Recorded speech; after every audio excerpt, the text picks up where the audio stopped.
और अब हम आपको दिखाने जा रहे हैं ईरान इजराइल के बीच तनाव के मद्देनजर रूस का एक बहुत बड़ा बयान। विश्व युद्ध पर रूस के विदेश मंत्री सर्गेई लावरोव का है यह बयान। इजराइल ने ईरान के परमाणु ठिकानों पर हमला करके गलती की है।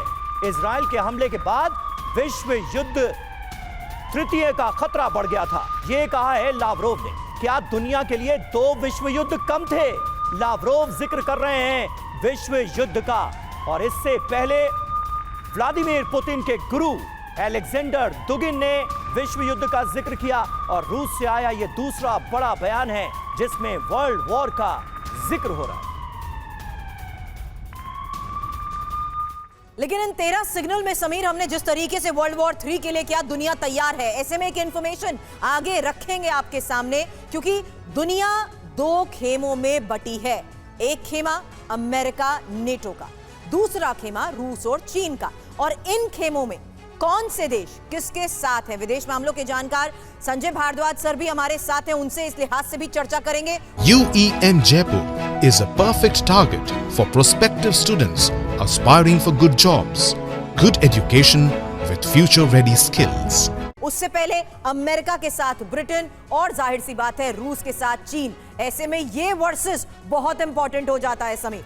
बिल्कुल, और बहुत स्वाभाविक है। अमेरिका पूरी तरह से इजराइल के साथ खड़ा नजर आ रहा है और रूस किसके साथ है? ईरान के साथ है। हालांकि ईरान को जितनी एक्सपेक्टेशन थी युद्ध के दौरान, रूस उस कदर उसके साथ खड़ा नहीं हुआ, लेकिन अब कई बयान सामने आए। ऐसे में बेलारूस जिस तरीके से इंपॉर्टेंट स्ट्रैटेजिकल लोकेशन होते हुए रूस की बड़ी तैयारी को देखते हुए आजकल खबरें आ रही हैं। ऐसे में जर्मनी और अमेरिका एक साथ जिस तरीके से इस खेमे में है, उसमें यह साफ हो चुका है कि आज के इस हालात में पश्चिम का मुकाबला करते हुए भी रूस की बड़े स्तर पर तैयारी है। और यहां भी पल्ला हल्का नहीं है। नॉर्थ कोरिया जो है वो रूस के साथ मौजूद है, यानी रूस, चीन, नॉर्थ कोरिया, ईरान, ये जो चौकड़ी है एक साथ नजर आ रही है। और दूसरी तरफ तमाम पश्चिमी देश, नाटो देश। हालांकि उसमें फ्रांस का नाम था और अब इटली इसी फेहरिस्त में अगला नाम है समीर, और साथ ही आर्मेनिया रूस के साथ है। तो खेमों में जिस तरीके से दुनिया बटी है उसमें ये एक बहुत इंपॉर्टेंट इंफॉर्मेशन।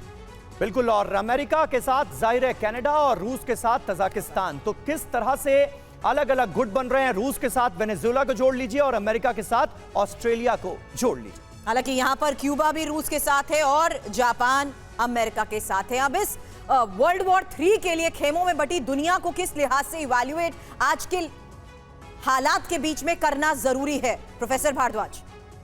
देखिए, मुझे जो लग रहा है कि जो जिस तरीके से अलायंस और एक्सेस क्रिएट हो रहे हैं, इसमें देखिए लोकल फैक्टर्स भी हैं। जैसे आप ईरान के कॉन्टेक्स्ट में देखेंगे कि अमेरिका के साथ में मिडिल ईस्ट के कुछ कंट्रीज साथ में खड़े हैं। वो इसलिए खड़े हैं कि उनको ईरान से डायरेक्ट थ्रेट है और इसलिए अलायंस। दूसरा, आपने जैसे वेनेजुएला की बात की, ऑस्ट्रेलिया की बात की, तो ये लोकल जो कॉन्फ्लिक्ट्स हैं ये बहुत बड़ा फैक्टर है। लेकिन जो इंटरनेशनल लेवल पे आप देखते हैं तो देखिए ये क्लियर कट अलायंस है कि चीन ने कहा कि नो लिमिट पार्टनरशिप रहेगा रशिया के साथ में, और रशिया ने ईरान के साथ स्ट्रेटेजिक पार्टनरशिप किया है। वहीं पर ही नॉर्थ कोरिया ने सीधा यहाँ तक की ट्रेनिंग और उनको जो मैन पावर ट्रूप्स देने की बात रशिया को कही। तो ये एक एक्सेस क्रिएट हो गया है पूरा वेस्टर्न वर्ल्ड के साथ में। अमेरिका का जो रुख है बेसिकली वो कहीं कहीं लगता है कि एक टैरिफ वॉर की बात करता है। साथ ही साथ आप नाटो के साथ भी एक तरीके से गेम खेलने का प्रयास कर रहा था जब रशिया के साथ नेगोशिएट कर रहा था, लेकिन नाटो कंट्री ने अपने आप को मोबिलाइज करके और एक तरीके से एक alternative European security mechanism create करने का प्रयास किया। तो अमेरिका को समझ में आया कि ये दोहरा गेम नहीं चलेगा। लेकिन एक सबसे बड़ा जो खतरा आ रहा है कि ये खाली स्टेट टू स्टेट ही नहीं चल रहा। जो प्रॉक्सीज हैं, प्रॉक्सीज जो वायलेंट नॉन स्टेट एक्टर हैं, उनको भी कहीं ना कहीं एंडोर्समेंट मिल रहा है, यानी कि स्टेट का एंडोर्समेंट मिल रहा है। कि जैसे ईरान हुती और हिजबुल्लाह और हमास को आगे बढ़ा रहा है, वैसे ही जैसे अब पाकिस्तान में जो आतंकी संगठन है उनको चाइना, तुर्की जैसे देश आगे बढ़ा रहे हैं। ये मुझे लगता है अब ज़्यादा खतरा है और ये बहुत बड़ा फैक्टर बनेगा वर्ल्ड वॉर 3 का, क्योंकि जो प्रॉक्सीज है ये किसी के प्रति लाइबल नहीं है, अकाउंटेबल नहीं है। और ये अगर हथियार, आधुनिक हथियार, न्यूक्लियर हथियार अगर इनके हाथ में लग जाए, बिल्कुल, हथियारों का भी हमने जिक्र किया। और वर्ल्ड वॉर 3 के लिए क्या दुनिया तैयार हो रही है, ये भी एक अहम सवाल था और उस